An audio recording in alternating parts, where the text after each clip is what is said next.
उद्धव ठाकरेंचा प्रमुख पदाधिकाऱ्यांसोबत संवाद, हिंदी सक्ती विरोधात महाराष्ट्रभर आंदोलन करण्यासह अध्यादेशाची सर्वत्र होळी करण्याचे आदेश।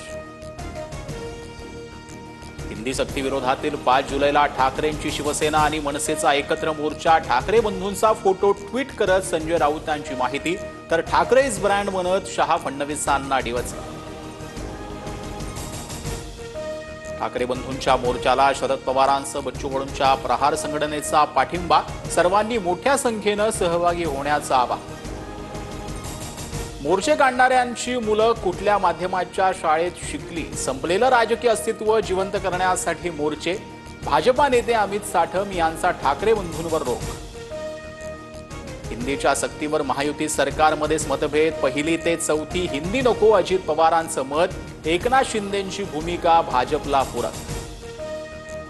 शालेय शिक्षण अभ्यास कृती समितीच्या सभेत ठाकरे बंधू एकत्र येण्याची शक्यता।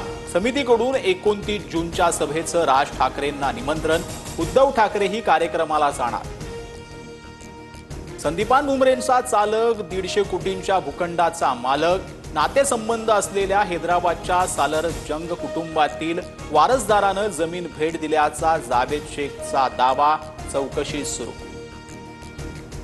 5 ते 25 हजार पगार असणाऱ्या ड्रायव्हरकडे 150 कोटी आले कुठून? सत्तेच्या बळावरती जमिनी घेणं सुरू। अंबादास दानवेंचा निशाणा, तर व्यवहाराशी संबंध नसल्याचा विलास भुमरेंचा खुलासा। ठाकरेंच्या शिवसेनेनं लावलेल्या बॅनरवरून भाजपच्या मेधा कुलकर्णी रडल्या। मी मेक्सिकोलाही साडी नेसून गेले, मात्र वेगळी वेशभूषा करून माझे पोस्टर लावले। काळ तुम्हाला माफ करणार नाही, मेधा कुलकर्णी भाऊक।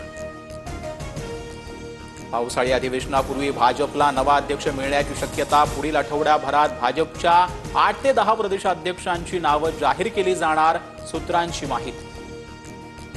आता नावाशेवा कामगार भरतीच्या मुलाखती गुजरातऐवजी महाराष्ट्रात होणार। मनसेच्या दणक्यानंतर जीएनपीटीचा निर्णय। राज ठाकरेंना पत्र।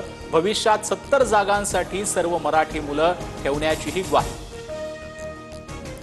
साताऱ्यातील चांदोबाचा लिंब येथे पहिले उभं रिंगण। माऊलीच्या पालखीत हजारो भाविकांची गर्दी। वैष्णवांचा मेळा तरड गावात विसावला।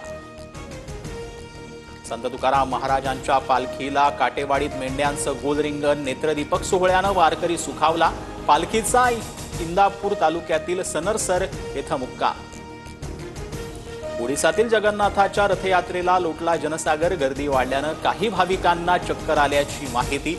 भाविक बेशुद्ध पडल्यानं रुग्णालयात दाखल करण्यात आलं। ऑपरेशन सिंधू अंतर्गत 4415 भारतीय नागरिकांची इराण आणि इस्रायलमधून सुटका। 19 विशेष विमानांद्वारे सुखरूप मायदेशी आणलं। भारतीयांना परतण्यासाठी मदत केल्याबद्दल एस जयशंकर यांनी मानले आभार।